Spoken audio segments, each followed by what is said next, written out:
Oi, pessoal, tudo bem? Que bom ver vocês aqui hoje. Hoje é um dia super especial. A gente vai conversar sobre pedagogia sistêmica e como a pedagogia sistêmica pode auxiliar na relação de pais, professores e crianças nessa época que está sendo tão dura para todo mundo, né, de pandemia. Então, sejam muito bem-vindos, muito bem-vindas. Quero lembrar vocês que o Reverbera, além de estar no Facebook, também está no Insta e no YouTube. Então, se você perdeu alguma das lives, você pode ir lá para rever, ou né, se você não viu, ver, e se você quer ver de novo, tá lá no YouTube também, tá bom? Também para aqueles que fizeram a inscrição para ganhar o certificado, a gente precisa de uma confirmação aqui no chat, tá? Então, sem mais delongas, vou chamar a nossa convidada de hoje, a Débora Quati. Débora, seja muito bem-vinda. Olá, boa noite, tudo bem? Que Tudo bem? Que bom legal! ter você hoje aqui com a gente para conversar de um assunto tão importante. Com certeza. Eu que Eu, agradeço o convite. que bom. Eu queria começar pedindo para você se apresentar, contar um pouquinho de você. Você faz tanta coisa, né? Conta um Eu pouquinho aí. faço. Eu faço. Então, vamos lá. Então, gente, boa noite para todo mundo que está aí. Para mim é uma honra falar sobre esse tema, porque, na verdade, é a minha paixão, né? Trabalhar com criança, trabalhar com adolescentes e com a família é a minha missão. Eu acho que essa abordagem que eu venho utilizando de terapia, de uma forma terapêutica, né? Está deixando rastros muito positivos e principalmente de conexão entre as famílias. Então, eu me formei, né? A minha primeira formação é administração de empresas, mas eu sempre tive muito olhar assim para a família. No entanto, que eu casei cedo, né? Casei com 19 anos. Vou fazer 19 anos de casada, né? Nossa! E 19 anos. Então, assim, eu sempre quis ter família. Era algo que as pessoas, nossa, tem que namorar, você é nova, não vai dar certo. Deu sim, né? Deu certo. E eu tenho 2 filhos, um de 4 anos e outro de 9 anos. E após ter meus filhos, eu comecei a ter o questionamento de mãe, né? A gente vai questionando como educar, o que eu estou errando, o que eu estou acertando. E eu fui para essa parte de terapia. Só que eu tive algumas situações com o meu filho maior na alfabetização, né? E começou a desenvolver alguns comportamentos e eu comecei a estudar mais. Então, eu me formei primeiro, eu fiz PNL, fiz programação neurolinguística, depois eu me formei num coach do Dr. Augusto Cury, que ele tem abordagem pela Escola da Inteligência. Então, para mim foi muito legal, porque a gente tem uma noção de como constrói esse pensamento, como que constrói o pensamento da criança, quais as minhas ações, os meus impactos vão interferir, de fato, na parte neural do meu filho. E quais esses registros eu vou deixar? E como trabalhar um déficit de atenção, como trabalhar uma hiperatividade, como trabalhar uma falta de vontade pelos estudos.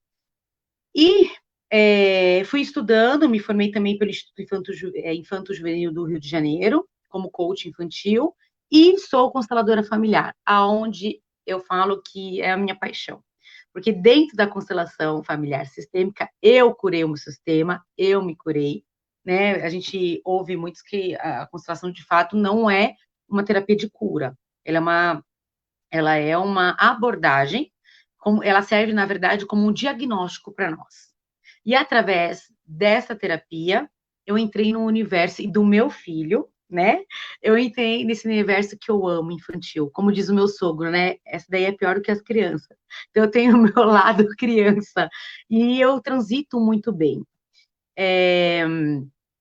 Eu sempre tive um chamado de ajudar as crianças. Então, hoje, eu faço vários trabalhos voluntários dentro de instituições, né?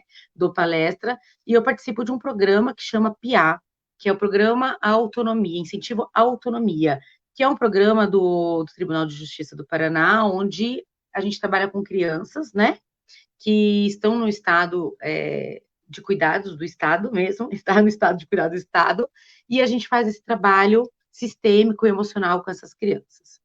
E a constelação, ela nos permite trazer uma filosofia de vida. Foi o que eu estava comentando com você, né, Má? É uma filosofia, é uma maneira diferente de você olhar as questões.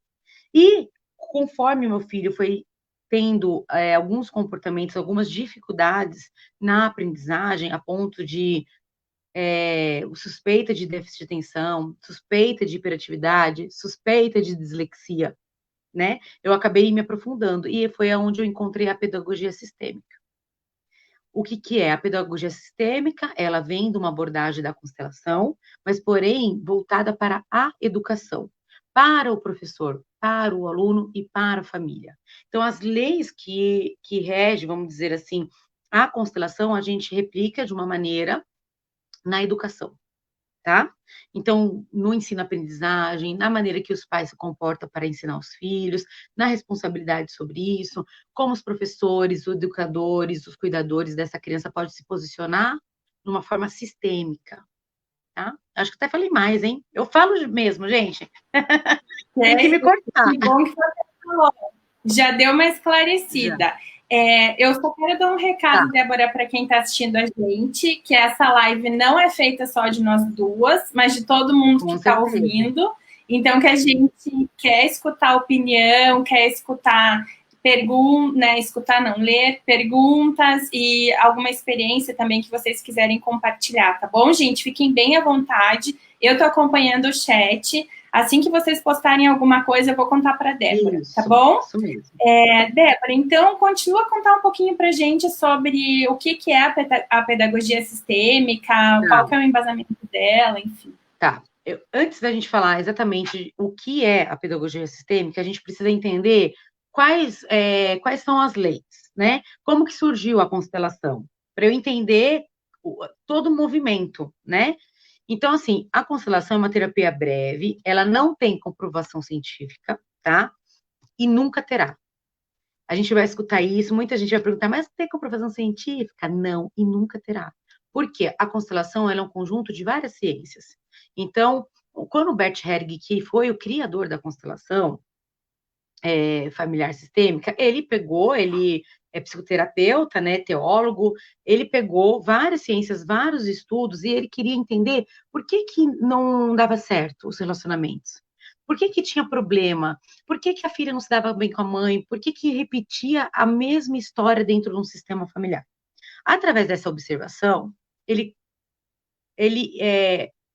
fala que a gente precisa respeitar 3 leis, né? 3 leis de relacionamento, que é o equilíbrio, a ordem ou a hierarquia que você vai encontrar, e o pertencimento. Só que eu quero falar uma coisa antes. Por que a constelação não vai ter comprovação científica? Porque ela é empírica, ou seja, ela é através de resultado da observação, tá? Então, através dessas ciências, você vai encontrar a epigenética, que já confirma que a gente traz essas memórias, essas emoções, esses pensamentos dos nossos antepassados, a neurociência, que a gente já traz esse padrão. Então, a constelação, ela vai transitar nessas ciências, mas, enfim, de fato, a constelação em si, você não vai encontrar essa comprovação, tá?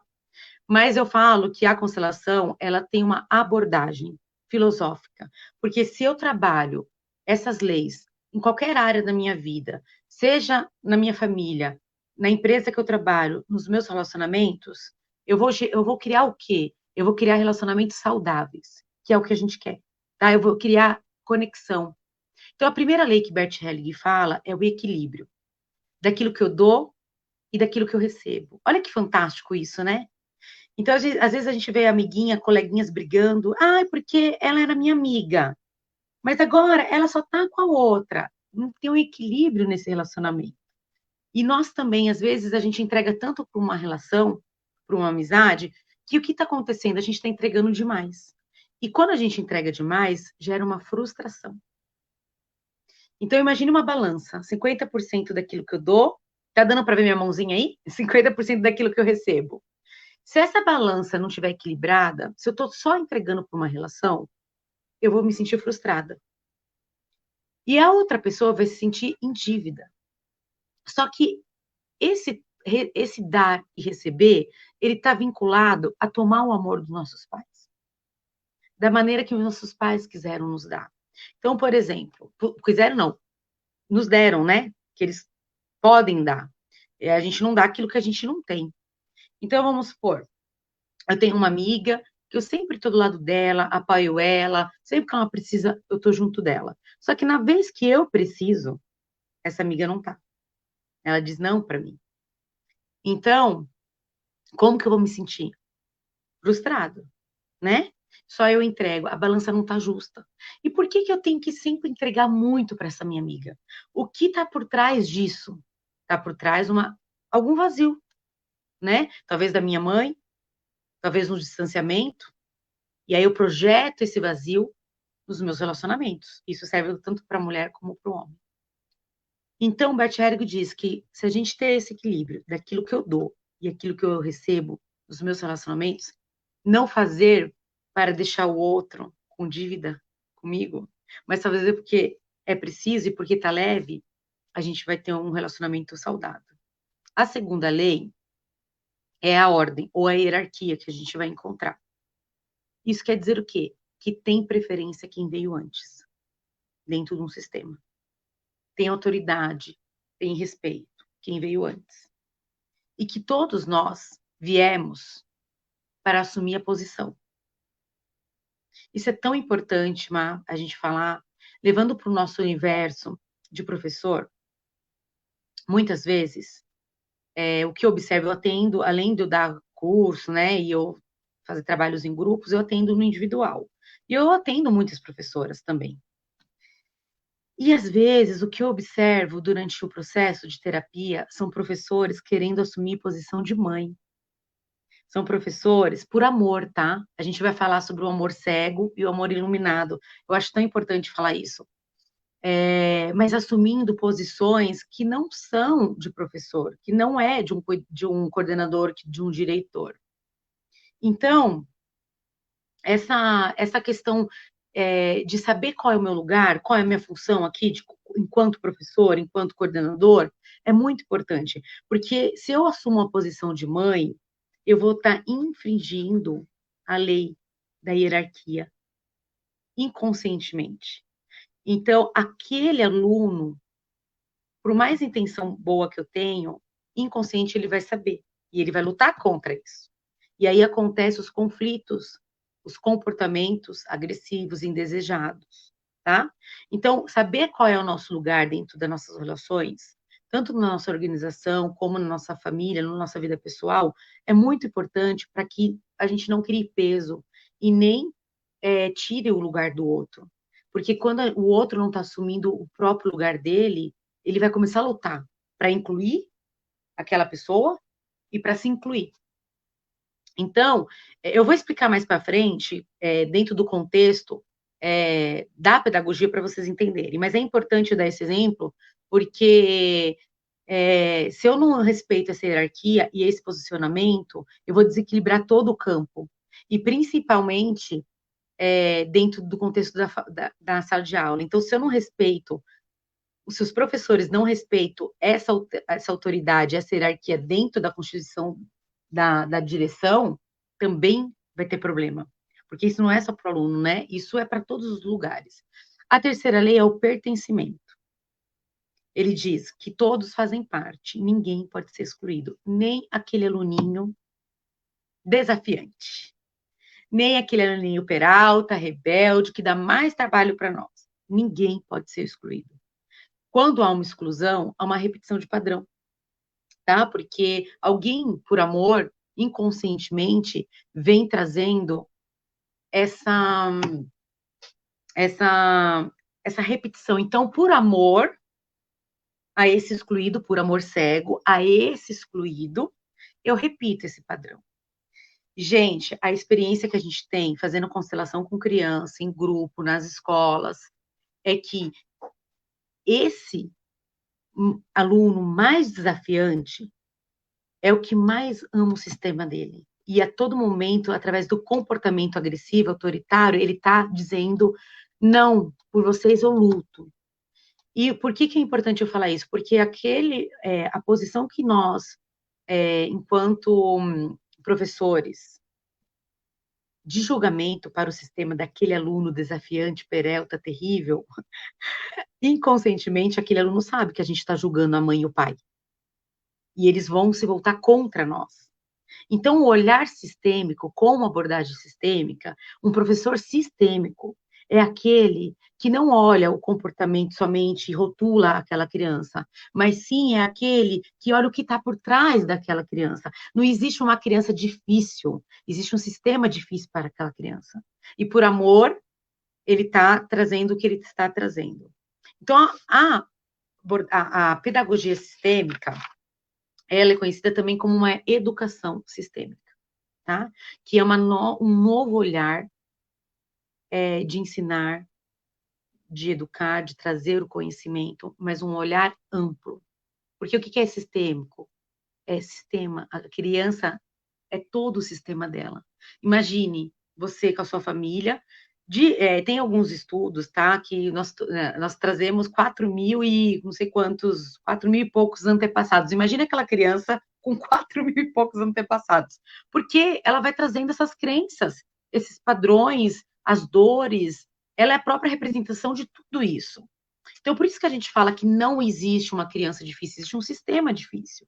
E o professor, a pessoa, o profissional sistêmico, ela vai olhar aquele comportamento, aquela atitude daquela criança, aquela dificuldade, de uma forma sistêmica, ampla. O que está por trás? O que está oculto que aquela criança está, através do comportamento, se apresentando? Qual é o pedido de socorro? É um socorro que aquela criança está me pedindo e eu estou numa posição aqui de julgar. A mãe não educou esse menino. A mãe isso, a mãe aquilo. Então, eu estou enfraquecendo a mulher que deu a vida para ele. E pode ser a pior mulher, no sentido assim, do que ela tenha feito com essa criança. É a mãe. E ele sempre vai estar ligado a ela e sempre vai lutar por ela. Mesmo que ele não perceba. Tem pergunta aí? Tem alguma coisa? Eu não vou Muito falando. interessante. Não, só temos comentários, já coloquei aqui. Estão achando muito interessante essa conversa. É uma maneira um pouco diferente do que a gente está acostumado a fazer, né? Eu falo que é um complemento, pega isso que vocês têm, dessa parte mais ciência, mais, né, tradicional, e coloca um docinho aí, sistêmico. Vamos colocar um temperinho, uma balinha aí para dar. Nossa, fica maravilhoso, porque é uma parceria, assim como nós temos parceria com psicólogos, né? Com psiquiatras, com neuro, é um conjunto, não é que a constelação, ela vai ser a cura, ela não é a cura, ela serve como diagnóstico, é uma abordagem, é como se eu fosse dar um upgrade em alguma coisa, sabe? E aqui, o que que faz a constelação? Ela produz um efeito na alma do aluno e dos professores. Porque não pensa, não, que só são os alunos que são problemas, tá? Os professores também carregam toda essa história junto. Porque se você for pensar, né, tem 3 pessoas envolvidas. Você não tem só 3 pessoas envolvidas. Por exemplo, o aluno, a mãe, tem 3 vezes uma quantidade enorme de outras coisas que vem aí junto, né? E muitas vezes, aquela dor daquele aluno, na PNL, a gente diz que quando a gente coloca um defeito, quando a gente encontra um defeito no outro, nada mais é do que uma representação de nós mesmos que nós não sabemos. Dizem então, isso. Se aquele aluno está trazendo algo que está te incomodando muito, olhe para você. Porque talvez é aquela maneira que você não tem consciência e que ele só está sendo um reflexo daquilo que você não tem. Porque tem coisas que a gente sabe sobre nós, tem coisa que o outro sabe sobre nós, tem coisa que ninguém sabe nada. Então, se a gente sai de uma posição de julgar, mas sim de ter uma consciência, fica mais fácil a gente se relacionar com as pessoas. Eu não gosto daquela mulher, aí não fica a cara daquela colega de trabalho. Investigue isso. Por quê? O que ela traz? Não simplesmente compra algo, não fui pronto. Meu sexto sentido disse que eu. Provavelmente você está acessando alguma dor tua que você não quer olhar, que você nega, que você rejeita. Então, a pedagogia sistêmica, ela vem trazer uma solução para a educação por meio de leis sistêmicas. Tá? Então, não é que ela vai modificar a maneira que vocês fazem, a tradicional. Não, muito pelo contrário. Ela vai potencializar, ela vai trazer recursos, habilidade sistêmica para você, para que o seu trabalho como professor, como escola e como pai também flua de uma maneira melhor. E o que você estava falando dos tipos de amor? Fiquei curiosa. Do que? Dos tipos do amor? Você falou que tem um amor iluminado, amor... Sim, vou falar. Então, vamos lá. Dentro da parte desse nosso olhar, o amor cego é aquele amor que prende, que julga, que controla, que não libera. Então, a gente entra nesses emaranhados, nesses nós, por esse amor cego. Então, eu repito o padrão, eu sou fiel à minha mãe, eu sou rebelde por amor cego. E todo movimento que a gente olha dentro da constelação sistêmica, dessa abordagem sistêmica, é apresentar, oferecer e praticar o amor iluminado, que é aquele amor que confia, aquele amor que libera, aquele amor que solta, aquele amor que permite o outro fazer aquilo que ele quer, não o que a gente quer, aquele amor que permite que a gente faça diferente daquilo que os nossos antepassados fizeram. É um amor que confia, né? Que abençoa. Então, quando a gente olha para isso e trazer esse amor, quando eu estou julgando, quando eu estou prendendo, quando eu estou criando rótulos para uma criança ou para alguém, na verdade, eu estou no amor cego e não no amor iluminado. O amor iluminado é aquele que olha, você não precisa concordar com o comportamento, mas não vai ter um julgamento, vai ter uma mente investigadora, vamos dizer assim, onde você vai querer investigar o porquê isso, mas não um sentimento de julgamento. Tá, ele gritou comigo, ele me desrespeitou, mas por que, o que está atrás disso?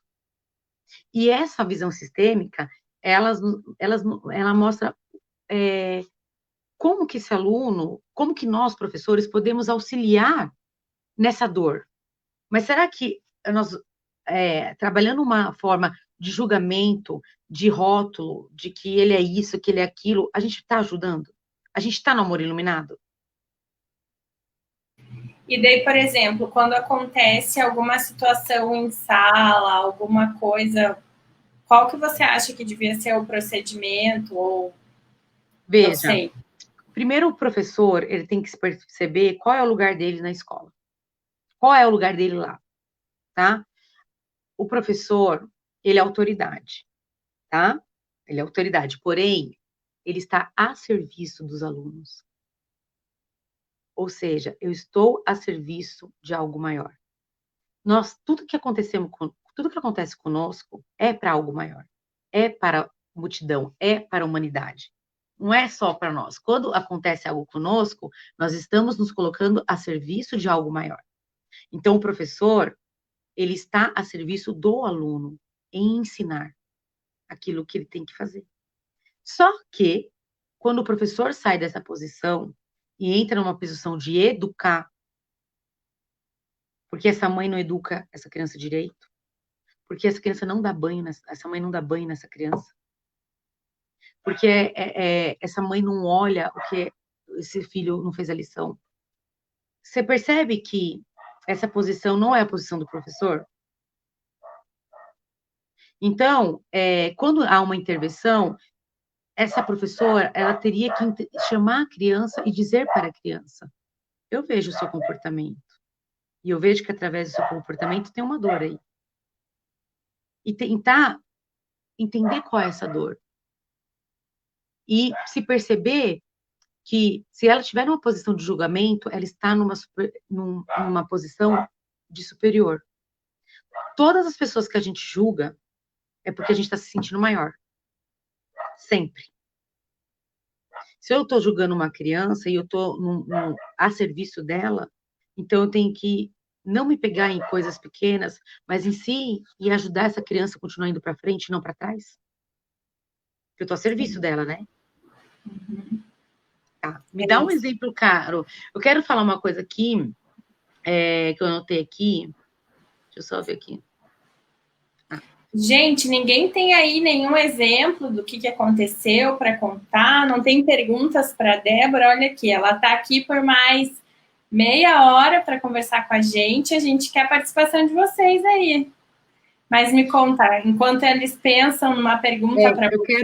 Eu quero trazer uma coisa aqui que eu anotei, só um pouquinho que eu vou pegar, já que você me fez essa pergunta. Então, veja, no caso de bullying, tá? Quero falar sobre bullying, porque a gente vê muito isso dentro da sala de aula. Uma interferência sistêmica. Como que nós, sistêmicos, iríamos resolver essa questão? Primeiro, nós iríamos tirar essas duas crianças da sala, tá? E nós iríamos fazer com que essas duas crianças se olhem no olho, um do outro, sem falar nada. Profundamente. Após um tempo, a gente dá o comando de dizer: você consegue ver a dor do seu amigo? Através dos olhos. Sim. Ou não, né? Consigo. Você consegue ver a dor, no caso, quem fez o bullying, quem recebeu, tá? A dor, um e o outro vão ver a dor do outro. Porque aquele que está causando bullying, que está fazendo, ele tem uma dor também. E o outro que está recebendo também tem a dor. Eles se encontraram. E nada mais como as duas almas que, através dos olhos, ele vê a verdade um do outro. E neste momento a gente pode fazer. Então, fala para o seu amigo: eu sinto muito pelo mal que eu te causei, pela dor que eu te causei. Fazer trazer essa consciência do sentimento do que aquele comportamento causou no outro. E colocar a mão aqui no ombro e dizer assim: ó, você tem pai, você tem mãe, tem mãe. Ele também tem pai e ele também tem mãe. Então, quando a gente faz esse movimento, porque às vezes o que eu observo é que você não pode fazer isso. Você machucou seu amigo. Isso é feio. Foi muito feio, você foi mal. Isso não vai gerar um acesso de realmente daquilo. Às vezes eles estão a rir da nossa cara, né? Então, quando a gente faz realmente ele entender que aquela criança tem pai, que ele também tem pai, que ele também tem mãe, e como os pais iriam se sentir com esse comportamento. Tem casos que eu tenho de depoimento que nem precisou falar nada. Só um olhar no olho do outro, eles mesmos já pediram desculpa. Porque é muito intenso, né? Outra coisa que eu quero falar... Você parar para perceber o outro, né? A gente não para. Não, era só um comentário. A gente não para perceber. E quando... para sentir, né? Sentir o que eu causei no outro. Porque assim, você machucou, você foi mal. Fui mesmo. Né? Eles falam, fui mesmo. Era isso que eu queria. Mas a hora que você traz o peso do pai e da mãe, fazer com que ele se reconecte com essa força. E saber que o outro também tem pai e tem mãe. Ele não está sozinho. Como disse você, somos 6. Né? No contexto, são 6. Tá? Vai ver se tem mais pergunta aí, que eu quero trazer mais um que eu quero falar aqui para vocês. Não, menina, tá todo mundo quieto. Você falou mesmo que nessa conversa, né? Eles iam ficar quietinhos, iam ficar pensativos, eles, elas, enfim, tão pensativos aqui. É porque, na verdade, todos nós já fomos criança. Todos nós temos traumas, tem coisas legais. E a responsabilidade de ser um professor é muito grande, não é só de ensinar. Eu tenho professores, eu tive sorte, tá? Eu falo que eu tive sorte de ter professores fantásticos que me marcaram positivamente.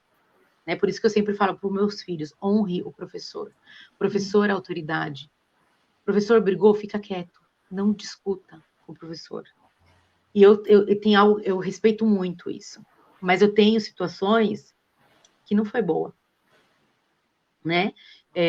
Por exemplo, eu tenho uma situação de uma pessoa adulta que fez terapia comigo, que não consegue falar inglês, fala inglês e diz que não fala, estuda há 8 anos inglês, porque tem um registro de um professor que bateu na mesa e disse: para que você quer falar inglês se você não vai sair de onde você está? E essa criança tinha 9 anos. Olha como isso é importante, né? E qual é o posicionamento de um professor sistêmico? Sim. Eu vejo a sua dificuldade. tá? A gente sempre conversa aqui como essa figura do professor, ela pode ser para o bem ou para o mal na vida da criança, né? A influência. E uma visão de professor sistêmico é sempre voltar o olhar, o respeito para os pais daquela criança. Em vez de julgar, é fazer com que as crianças percebam que aqueles pais foram os pais certos para ela. A sua mãe, mas minha mãe, eu não gosto da minha mãe. Minha mãe me abandonou. De vez de julgar, trazer essa dor. Eu entendo essa dor de abandono, mas também sua mãe não deu conta. Sua mãe te abandonou no desespero. Fazer com que, ao invés de criar uma revolta, porque a mãe desse menino não tem juízo, abandonou ele, fazer com que ele olhe com amor, um amor iluminado para essa mãe. Débora, diz que está tendo pergunta no chat, mas o meu chat está travado, menina. Sério? Então, eu tô, não sei, minha internet está muito ruim, eu tô até meio vesga aqui de... Mas, veja se você consegue acessar, se não... Olha, amado do céu, eu tô até com medo de apertar aqui, porque aquele dia eu apertei... Não, então não aperta, fica aqui comigo. A gente vai conseguir a ajuda dos universitários aqui. Eu vou tentar até entrar aqui para ver. A gente já vai resolver esse problema. Vai falando aí.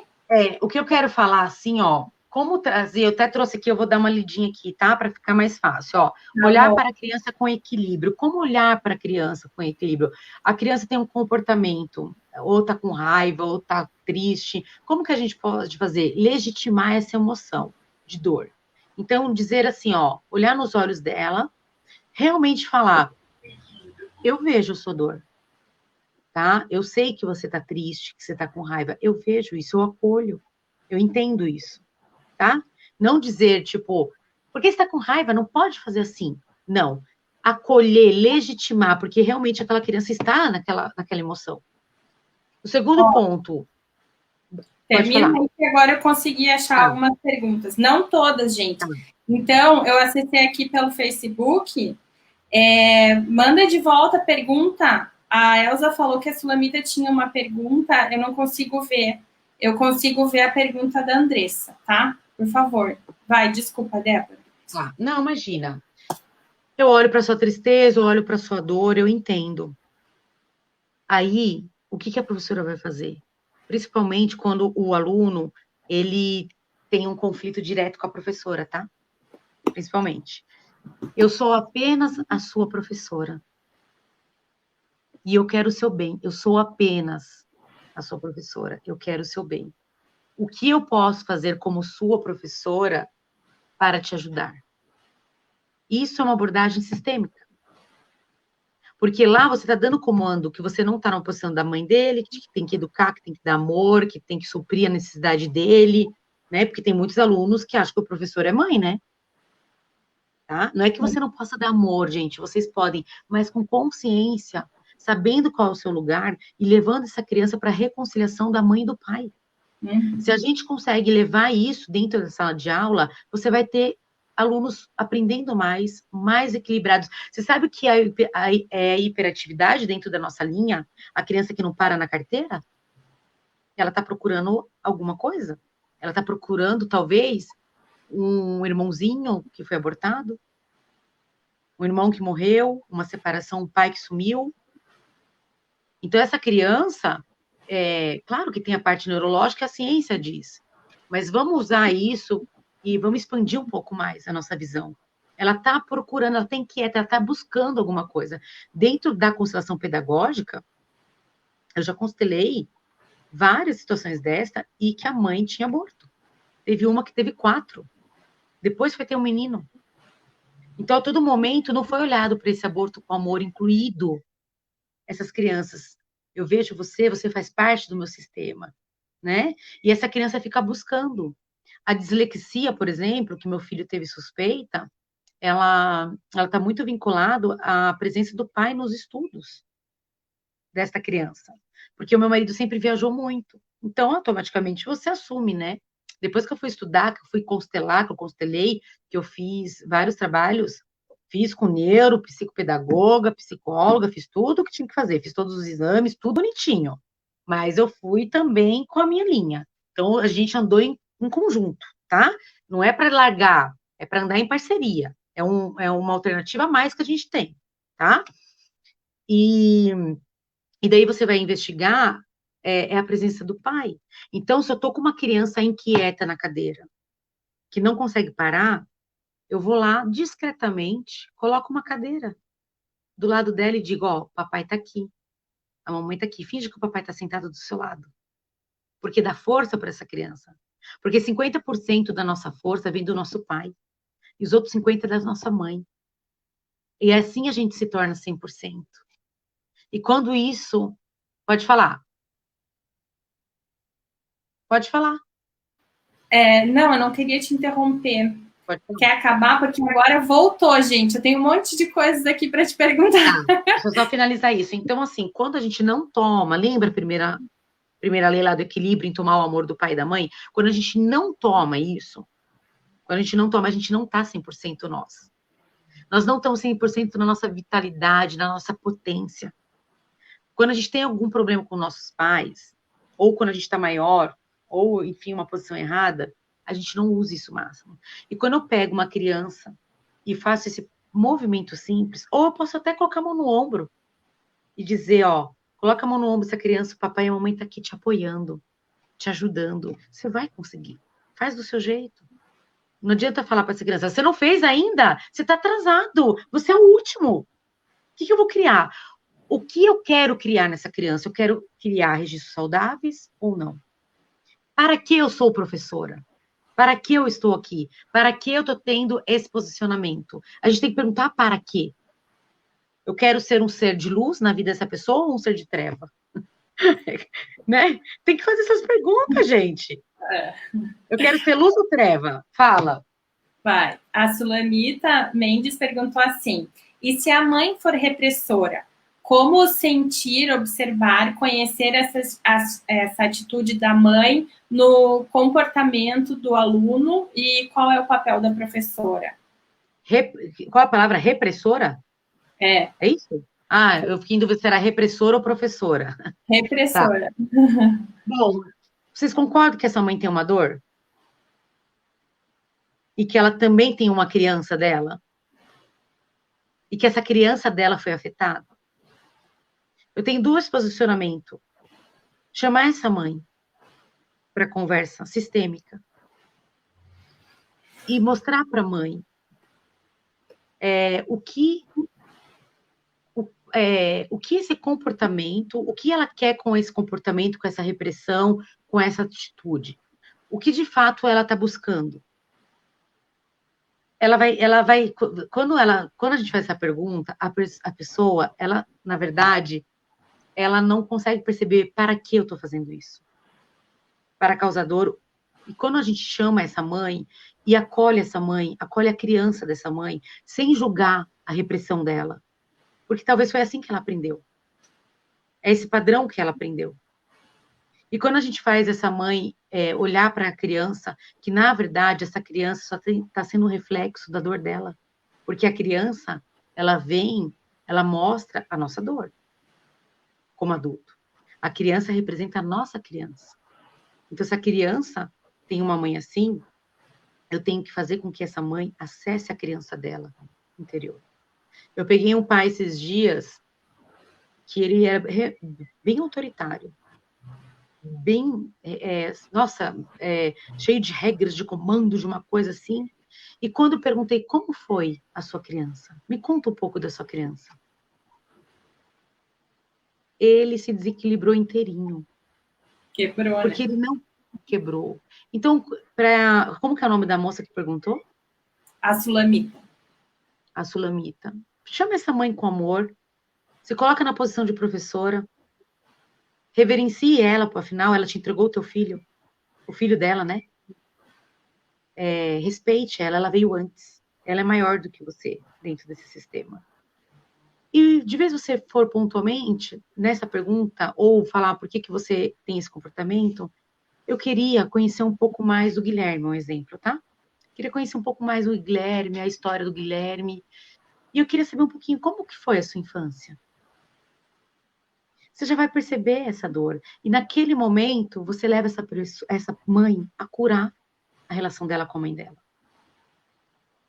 Você entende? Quando ela cura a relação dela com a mãe dela, essa criança se cura. Gente, eu vou falar uma coisa bem pessoal para vocês. Eu não tenho vergonha, não, e nas minhas palestras, na live, eu falo isso daí. Eu tive muitos desafios com a minha mãe, só que eu nunca desisti dessa relação. Nunca. Eu fiquei 7 anos, ó, fazendo terapia, porque eu falei, eu vou arrumar essa relação com a minha mãe. E a constelação de tantas terapias e cursos que eu fiz, foi a que conseguiu, de fato, eu consegui dizer para minha mãe, eu amo, eu dependo de você para viver, eu dependo da sua força, porque tudo que eu fazia, gente, caía na minha mãe. Qualquer terapia que eu fazia caía na minha mãe. Então, uma hora eu cheguei e falei, eu me rendo a esse amor. Porque eu estava tão presa nas marcas da minha infância que eu não conseguia perceber a minha mãe aqui agora. Que a minha mãe aqui agora, ela queria curar tudo aquilo.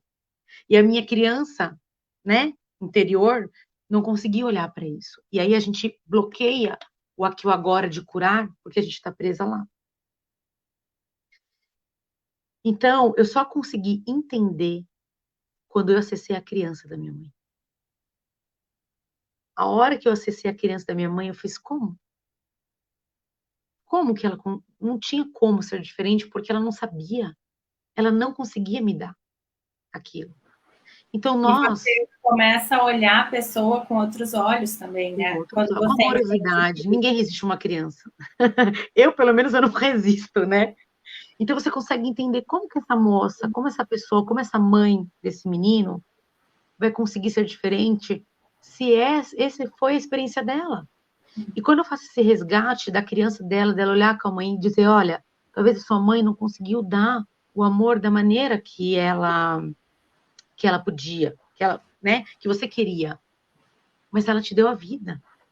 Só por isso ela te deu tudo. Olha que frase fantástica. Tipo, o dia que eu falei, mãe, você disse sim, porque eu só tô aqui agora sendo essa pessoa, tendo essa família, porque você me deu a vida. Ela já me deu, como eu vou pagar para alguém que me deu a vida? Não tem como. E aí você assume a sua responsabilidade sobre os relacionamentos, sobre ser feliz, e não coloca esse fardo na sua mãe e no seu pai. Nós temos a obrigação de nos curar. É mais difícil assim, né? Hã? É mais difícil assim. Você é o responsável pela sua felicidade. É mais difícil, né? Eu falo que é um desafio, né? Porque o difícil parece que você nunca vai conseguir. O desafio é desafiante, mas você vai, sabe? E não adianta, amores. Vocês têm os alunos certos para vocês. Se esses alunos estão na sua sala de aula, é porque eles são os alunos certos, e você é a professora certa para eles, para crescerem. Nós temos o pai certo para nós, a mãe certa, independente do que eles fizeram. Porque eu só sou terapeuta, eu só sou realizada na minha vida e na minha família, porque eu passei por experiências difíceis, desafiantes. Porque senão eu não teria estado aqui. E eu não teria propriedade de dizer isso para vocês. Porque eu me curei.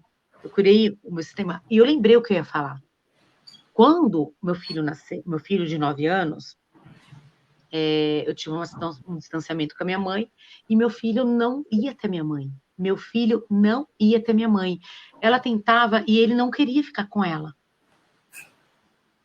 Gente, depois que eu curei a minha relação com a minha mãe, que eu me rendi, eu falo que eu me rendi porque eu lembro que eu ajoelhei e disse para minha mãe. Ó, eu me emociono quando eu lembro disso. Eu disse para minha mãe, eu me rendo a esse amor.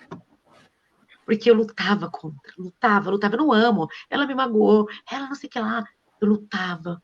O dia que eu me rendi foi a libertação. Meu filho mudou completamente com a minha mãe. Completamente. Porque ele estava acessando uma dor minha, ele estava me protegendo. Hã? Ele devia sentir essa mágoa, né? Claro, Sem entender direito. Eles nos protegem. Por amor cego, eles nos protegem, eles ficam doentes por nós. Vocês sabiam que dentro da metafísica, da psicanálise, se a gente fosse aprofundar, da psicossomática, eles começam a desenvolver doenças para nos proteger, porque as nossas emoções, eles estão no nosso inconsciente. É muito forte o nosso elo. Olha a responsabilidade que a gente tem de se cuidar, de se tratar. Débora, eu tenho mais uma pergunta aqui da Ah, Andressa. A Andressa está perguntando assim: quando temos um caso de um aluno desafiador que não aceita a nossa autoridade, né, a sua autoridade, como agir? fica pequena. Como Fica agir? pequena perante a ele. Fica humilde. Acesse de verdade. A autoridade, na verdade, a autoridade, ela é conquistada através do seu comportamento, da postura que você tem. Se você desenvolver um olhar amoroso, empático, e essa criança perceber que de fato você está preocupado em ajudá-la, você vai acessar essa criança. Se você não está acessando, é porque você está como maior. Você está no ego.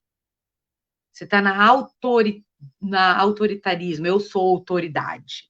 No sentido de posição. E quando você se coloca pequena e olha nos olhos da sua criança e eles sentem o seu amor, eles vão se render. Ninguém resiste ao amor, amores. Ninguém resiste ao amor. Então, observe a sua postura, professora, de como que você está abordando essa criança. Qual é a sua intenção de fato nisso? Trazer essa criança para você, tá? Chamar ela no canto, talvez fora do seu expediente, uma coisa diferente, ela perceber que realmente você está preocupada, que você deixou de ir embora 15 minutos depois, para dar atenção para ela. Não falar na frente dos outros, trazer ela para você, não afastar ela de você, tá? Principalmente dizer para essa criança, eu vejo a sua dor, eu vejo que através desse seu comportamento existe uma emoção. Perguntar para essa criança como que é o pai, como que é a mãe, fazer com que ela olhe com amor para a mãe, dizer exatamente essas palavras que eu disse para vocês, a sua mãe te deu a vida. Ela disse sim a partir do momento que ela te deu a luz. Ela não te deve nada. Ela não te deve nada. A gente sempre acha que o pai tá devendo, tá cobrando. Como que você vai pagar alguém que te deu a vida, gente? Não tem como. Vocês conseguem imaginar, sem crença, tá? Sem religiosidade, mas vocês conseguem imaginar Jesus devendo para nós? Quem é cristão vai conseguir acessar isso. Gente, a todo momento parece que a gente está devendo para ele, né? Que a gente está devendo, não parece? Porque ele é autoridade, sabe? Não tem como, ele já deu tudo para nós. Então, às vezes, a gente fica cobrando coisas dos nossos pais que não tem sentido, porque o pai deu a vida, não tem como você pagar, cobrar alguém que já te deu tudo. Aí é com você. Fala, amor. Débora, Que... eu tenho duas perguntas, uma minha e uma da Rosângela. Vou fazer o da Rosângela antes, tá? Ok. E eu quero de novo pedir desculpas que meu chat travou, gente. Vocês estão super participando, eu que não estava vendo. Rosângela, lá vai sua pergunta. Como orientar uma mãe que tem dois meninos, 12 e 5 anos? O mais velho maltrata muito o pequeno, por maldade. Veja. Esses dois alunos, tá? Não vou responder dessa forma, vou responder de outra, porque ela quer orientar a mãe, né? No sentido, né? De passar essa informação para a mãe, né? Ela fala como orientar uma mãe que tem dois meninos de Ó, 12 e se 5 anos. se essas crianças estiverem na escola, foram da mesma escola, você, como uma professora sistêmica, ou como uma coordenadora sistêmica, ou uma diretora sistêmica, você vai chamar esses dois irmãos e fazer eles se olharem nos olhos, um do outro, e dizer: nós somos iguais. Dentro do sistema, os irmãos são iguais. Porém, o irmão mais velho tem uma autoridade, mas não uma força, entende? Tem um respeito, tem uma responsabilidade um pouco maior, mas dentro do sistema, eles são iguais. Primeiro dizer para o outro como que coloque os pais. Faça um movimento de dizer: imagina, Pedro, o teu pai e tua mãe atrás de você. João, imagine teu pai e tua mãe atrás de você. Eles vão imaginar. É bom sentir o papai e a mamãe atrás? Eles vão dizer, né? Porque é sempre bom sentir o pai e a mãe atrás da gente. Agora eu quero que você olhe no fundo dos olhos do seu irmão e perceba quando vocês se maltratam, qual é a dor que vocês causam um no outro e no pai de vocês? Qual é a dor? Eles vão acessar. e dizer para eles, gente, grava essa frase aí. Essa frase já vai curar. Eu sinto muito pela dor que eu te causei, pelo meu comportamento. Fazer eles repetirem isso, sabe? Você sente, você consegue ver através do olho do seu irmão a mágoa, a dor? Claro que isso, gente, a gente precisa de muito mais tempo, é muito amplo, tá? Muito. Entanto que eu estou desenvolvendo um curso que é abordagem sistêmica na educação com a neurociência, tá? E eu vou lançar o ano que vem. E aí eu passo para vocês. Em dezembro a gente já vai começar a fazer inscrição, as inscrições que são vários encontros, a gente vai ter neurocientista, a gente vai ter psicóloga, eu entro com a parte sistêmica para ensinar a dinâmica.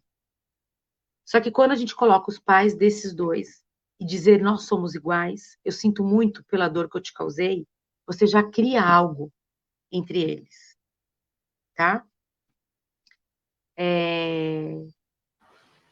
Eu tô entrando na energia desses dois meninos, tá? Eu vou falar aqui porque eu tô entrando na energia.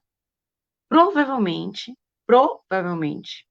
esse maior está assumindo mais responsabilidade, mais peso do que somente de irmão. E aí, o irmão mais novo está revoltado, porque esse menino pode estar assumindo o lugar do pai, não sei se os pais são separados, tá? A autoridade do pai. Pode estar assumindo a responsabilidade da mãe. E aí ele quer mandar. Ele quer decidir, ele quer dizer como que o menor faz. E aí esse menor, o que ele faz? Você não é meu pai. Mesmo que for inconsciente. E começa aqui, ó. Porque ele quer o pai no lugar. Uma coisa que eu não permito na minha casa, meus filhos se dão muito bem, claro que tem aquelas picuinhazinhas, normal de criança, mas uma coisa que eu não permito é meu filho maior assumir responsabilidade que não é dele.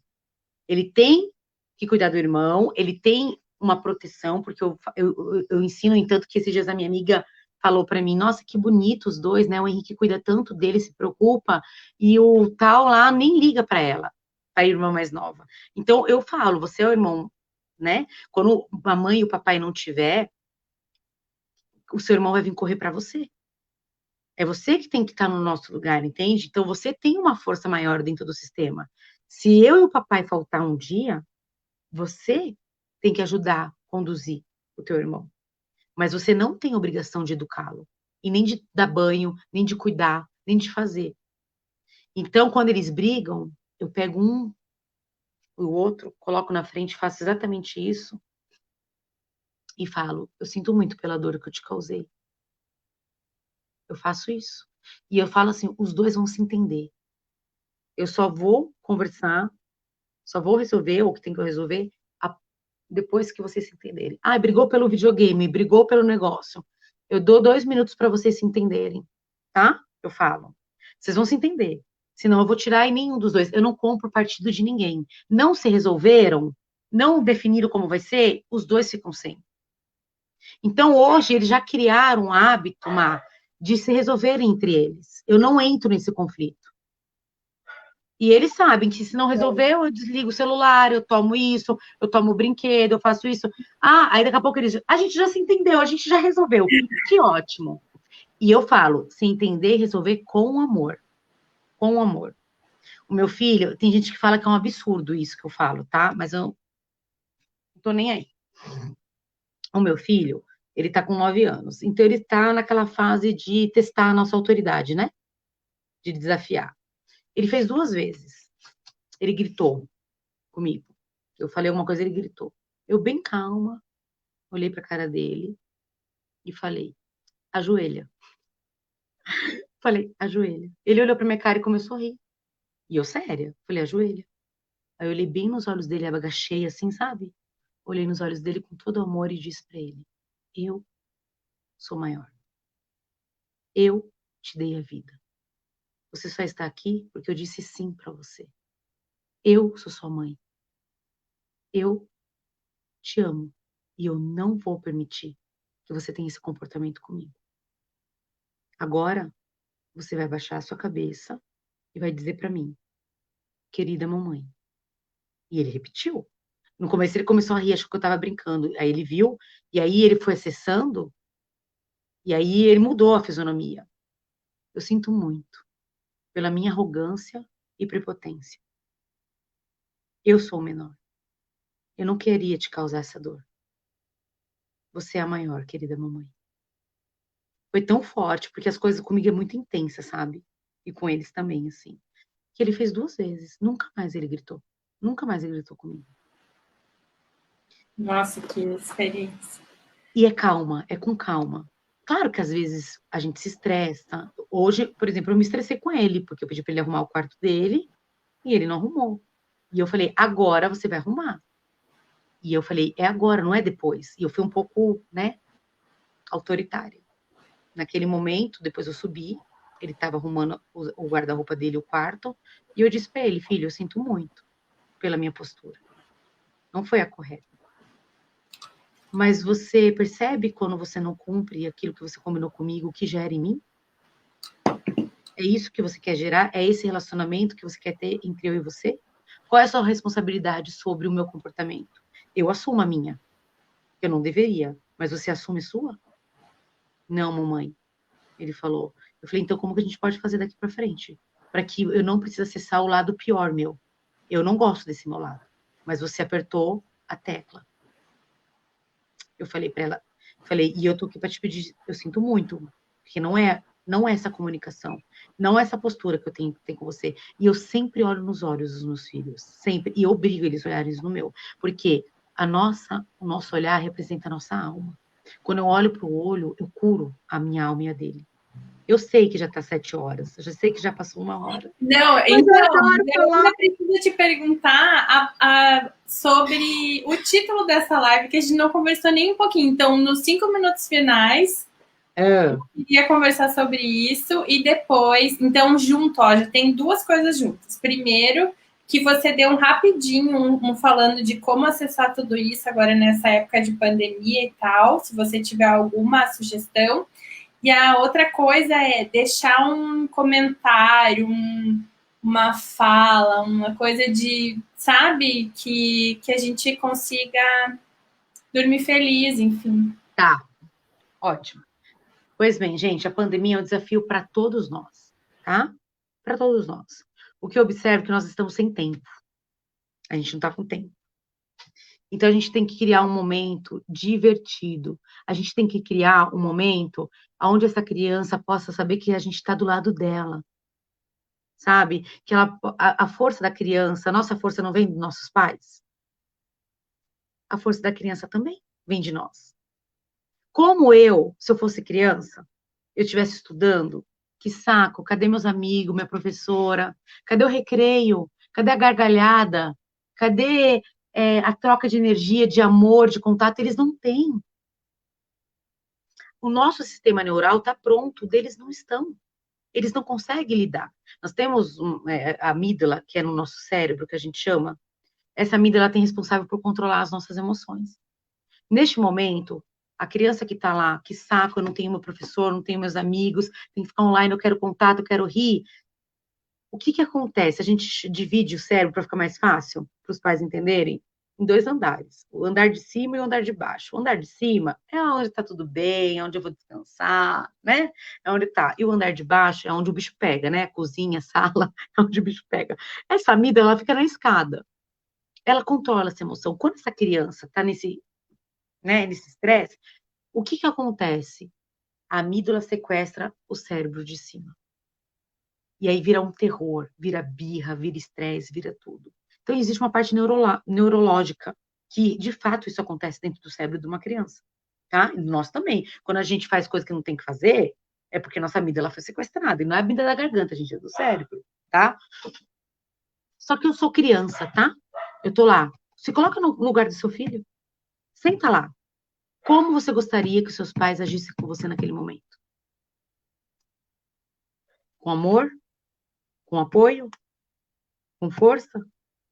Ou com raiva, com arrogância, com briga? Gente, o meu filho, ele passou tanta dificuldade. Tive que trabalhar tanto. Não vou dizer que eu não me estresso. Não vou dizer, eu me estresso. Mas eu respiro, eu faço assim, ó. Eu respiro. Porque ele tem birra, ele tem nervoso, ele não quer. Você entendeu? E eu digo para ele, filho, eu tô do seu lado, eu tô aqui com você, junto, eu tô para te ajudar, eu tô te apoiando. Qual é a sua dificuldade? Eu não faço por ele, mas o fato dele saber que eu tô lá, do lado dele, é muito importante. É a força. Ai, não posso ficar do lado do meu filho que eu tenho que trabalhar. Sabe o que você faz? Filho, mamãe e o papai, pega uma almofada na sala, 2 almofadas, ou um ursinho, qualquer coisa. Ou, ou um porta-retrato, legal também. Ó, faz de conta, a criança é poderosíssima para fazer isso. Faz de conta que essa almofada é o papai. E coloca atrás da criança, onde ela estuda. Essa almofada é a mamãe. O tempo todo que você estiver estudando, a mamãe e o papai vai estar aqui, com você. Se você ficar com medo, se você tiver dúvida, a mamãe e o papai vai estar aqui. Depois a mamãe e o papai vai te ajudar. Porque agora a mamãe tem uma reunião, mas a mamãe está aqui. Pega uma foto. A criança precisa sentir que está apoiada. Não tá fácil para ninguém, gente. Não tá fácil para nós. E muito menos para eles. Muito menos, porque ainda a gente é adulto. A gente aprendeu a domar algumas coisas. Dizem, né? Dizem. Mas imagine a criança. Débora, é, antes do teu comentário final, do teu pensamento final, a Sulamita, eu acho que ela estava falando de quando você estava contando do teu comportamento com o teu filho. Ela falou assim: gostei da sua atitude, mas não é pesado para a criança, ele vai compreender e sentir que a mãe fala com amor ou pode correr o risco de traumatizar? Amor, depende da sua comunicação. Eu fiz com amor. Não existe raiva. Lembra do amor iluminado? É amor, é autoridade, é com amor. Tudo é intenção. Se você coloca uma intenção de educar, né, de ensinar, é uma coisa. Se você coloca uma intenção de corrigir, é outra. A minha intenção é de educar o meu filho e que ele respeite. Amores, olha só, nenhuma criança quer ser maior do que o pai. Eles querem um pai forte, que comanda, que dá regra. Porque se eles forem maior do que você, do que eu, eles vão sofrer. Quando a gente coloca amor, existe trauma? Em nenhum momento eu gritei. Eu falei assim, ó, do jeito que eu tô falando com vocês, assim, dessa forma. Um dia eu vou fazer uma live com meu filho, vocês vão ver. Ele é um terapeutinha. Ele é um terapeuta, ele é fantástico. Deve ser, né? Já foi de berço. Então, veja, quando você está numa empresa, eu vou dar um exemplo para vocês, de vocês. Você tem uma coordenadora, tá? Sulamita, você tem uma coordenadora aí no seu trabalho, na sua escola. Ela tem que coordenar tudo. Ela é ótima, ela faz tudo, ela resolve tudo. Você tem confiança nela. Ela te dá um norte, ela te guia. Ela chega para você e fala: ó, Sulamita, tá errado, é assim, vamos fazer assim. Eu sei que você tem capacidade, eu sei que você tem habilidade. Só que ela pegou férias. E ela voltou totalmente diferente. Como que você vai se sentir? Como professora, sem uma coordenadora que te traz isso. Como que você vai? Tá entendendo? Dá para entender o que eu quero dizer, Má? Que quando a gente tem um superior, que no caso eu sou superior do meu filho, quando a gente tem um superior, a gente quer que esse superior esteja no comando, faz jus ao posicionamento dele. Porque se ele não fizer, eu vou ficar falando que ele não fez, que ele não faz a tarefa de casa. É igual na minha organização. Eu tenho um gerente, eu faço mais do que o gerente, o que vai acontecer? Então, a Você vai gente quer aqui essa mais de autoridade. A gente precisa dessa autoridade. Todos nós. É bom ter um mentor, é bom ter um líder, é bom ter aquela pessoa que tem uma sabedoria que você pode ir lá e que ela vai te conduzir, que ela vai falar com autoridade, sem autoritarismo. Se eu falasse com autoritarismo, eu ia causar isso que ela falou. Com Então, certeza. eu acho que isso é importante de diferenciar Sim. autoridade e autoritarismo. Autoridade, você não precisa nem falar. Meus filhos estão no vucu-vucu, eu faço assim, ó. Essa cara. É autoridade, tá? Manda ela de férias de volta. Ah, meu bem, mas vai que ela vem pior. Bom, já Gente, estamos eu quero com falar. 1h05, então vamos para finalmente? Eu Tá, sei, ó, já vamos. tem gente que quer pedir a live 2, ninguém quer parar por aqui. Então, Vamos marcar. se a gente seguir, a gente fica até meia-noite. Gente, antes de eu fazer o exercício, porque é um exercício bacana, quem quiser me seguir lá no meu Instagram é Débora Aquati, tá? Eu sempre posto coisa de constelação lá. Pode me chamar no Eu direct, vou tem meu anotar aqui, ó. WhatsApp, Débora Aquati. O meu Facebook também é Débora Aquati, coach terapeuta. Eu tenho um canal no YouTube, que é Débora Aquati. O meu site é Débora Aquati. É só colocar Débora Aquati no Google, tá? É E aí, Aquati, tá? Eu escrevi Aquati. aqui, já vai para. A-Q-U-A-T-I. A-Q-U-A-T-I. Olha só. Qualquer coisa que vocês precisarem, estou aqui. Quem tiver dúvida, quiser me chamar também, pode ficar à vontade, tá bom? A gente tira as dúvidas e conversa. Logo, quem estiver me seguindo vai ver as novidades que eu vou postar aí sobre a pedagogia sistêmica, que é uma das coisas que eu quero dissipar aqui no Brasil, porque são poucas, tá? Não tem muita gente, não tem muitas consteladoras. Até porque tem que ter uma afinidade, né, com a criança, com esse universo, né? Mas eu quero que todas vocês fechem os olhos. Eu Todas também. vocês. Claro, todas vocês. Essa vai ser aquilo que você me pediu para eu deixar uma marquinha aí. Fechem os olhos de vocês. Respirem fundo. Agora eu quero que você imagine os seus pais atrás de vocês. Imagine os seus pais. Imagine a mamãe, imagine o papai. Agora perceba, sinta, qual dos dois está mais próximo de você? Qual dos dois é mais acolhido por você? Perceba qual dos dois está mais longe e menos acolhido. Agora, aquele que está mais longe, menos acolhido, acolha. Diga sim para ele, sim. Eu acolho. Eu acolho você totalmente na minha alma, no meu corpo. Diga para ele ou para ela.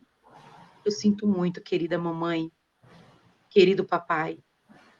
Se em algum momento da minha vida eu fui arrogante e prepotente, me achando maior do que você, te julgando. Nesse sistema, eu sou a menor. Eu me curvo diante de vocês, da autoridade de vocês. Eu tomo a força, o amor que vem através de vocês na minha vida. Eu digo sim para tudo como foi. Eu digo sim para o meu destino, para as suas escolhas. Eu entendo que vocês estavam preocupados com problemas de adulto. Eu reconheço, eu me rendo a esse amor. Eu sei que 50% de mim, papai e mamãe, vem de você, mamãe. Os outros 50% vêm de você, papai. E eu só serei 100% eu. 100% próspera e feliz. Quando eu tomo esse amor por inteiro que vem através de vocês. Eu reverencio vocês. Eu peço a bênção de vocês para que eu possa fazer diferente. Para que eu siga com amor iluminado. Para que eu olhe o meu futuro com alegria e felicidade. Porque se eu tenho vocês, papai e mamãe, me apoiando atrás de mim, eu tenho tudo. Eu amo vocês. E sou eternamente grata pela vida que chegou através de vocês. Vocês não me devem mais nada. Porque vocês me deram a vida. E só por isso, vocês me deram tudo. eu honro, eu vou honrar vocês sendo feliz, sendo muito feliz. É desta forma que eu vou honrar a vida que chegou através de vocês. E faço um movimento de reverência. E vão voltando. É forte, né?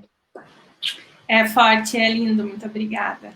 E esse movimento que vocês podem fazer com as crianças, com as suas colegas de trabalho, quanto mais movimentos nós fazermos para que as pessoas se conectem com o pai e com a mãe, mais pessoas felizes nós teremos no planeta Terra. Com Pode certeza. ter certeza. Débora, muito, muito, muito obrigada pelo seu tempo, pela sua palavra. Foi, nossa, foi excelente. Que bom, fico muito feliz de ser uma contribuição. Foi.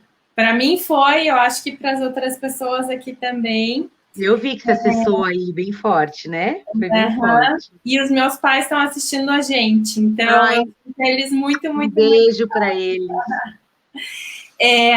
Ó, já tô até. Viu?